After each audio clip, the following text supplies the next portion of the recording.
America आज की दुनिया में सुपर पावर का दर्जा रखता है। इस देश के सुपर पावर बनने के पीछे कई लोगों का सहयोग रहा है। इनमें कुछ अमेरिकी रहे हैं तो कुछ दूसरे देशों के नागरिक जो बाद में अमेरिकी हो गए। वहीं अंतरिक्ष में अमेरिका की सफलता के पीछे भी एक दूसरे देश के ही वैज्ञानिक का हाथ है, खास तौर से एक ऐसे देश के वैज्ञानिक का जो कभी अमेरिका का कट्टर दुश्मन हुआ करता था। तो दोस्तों आइए जानते हैं कि क्या चांद पर इंसान भेजने के मिशन में नासा ने लिया था हिटलर के खास वैज्ञानिकों का सहारा।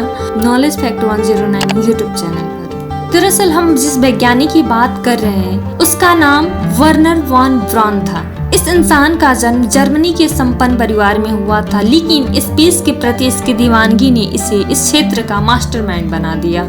अगर सीधे तौर पर कहें तो ये जरूर है कि जिस वैज्ञानिक ने अमेरिका को चांद की सतह पर इंसानों के साथ पहुंचाया वो कभी हिटलर का बहुत खास हुआ करता था।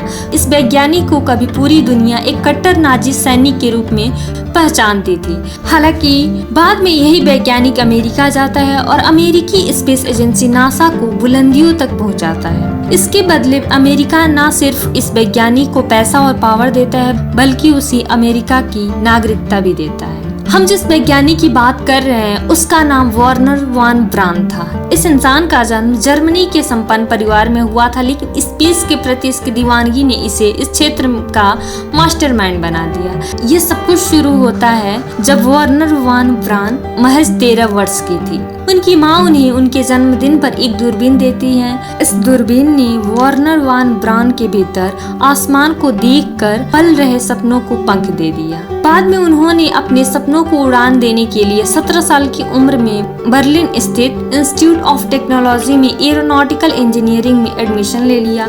मात्र 18 साल की उम्र में तरल ईंधन वाले रॉकेट निर्माण को अपने जीवन का सबसे मुख्य उद्देश्य बनाते हुए जर्मन रॉकेट सोसाइटी VFR यानी कि वेरीन फॉर रामशिफार्ट में दाखिला ले लिया।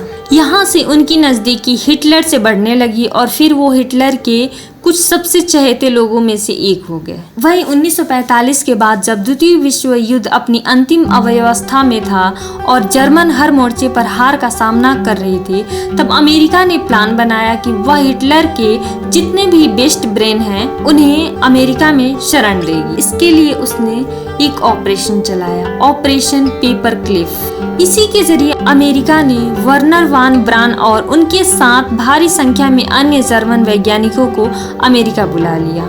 इसके बाद इसी टीम ने अमेरिका के लिए 16 अप्रैल 1946 को प्रथम V2 लॉन्च किया और अमेरिका के स्पेस मिशन को बुलंदियों तक पहुंचा दिया। इसके बाद जब 1955 में अमेरिका ने नासा की स्थापना की तो वर्नर वॉन ब्राउन को यहाँ भेज दिया और फिर 1969 में जो हुआ वो दुनिया के लिए मिसाल बन गया। तो दोस्तों आपको ये जानकारी कैसी लगी कमेंट बॉक्स में कमेंट करके जरूर बताएं और वीडियो को ज़्यादा से ज़्यादा लाइक और शेयर करें।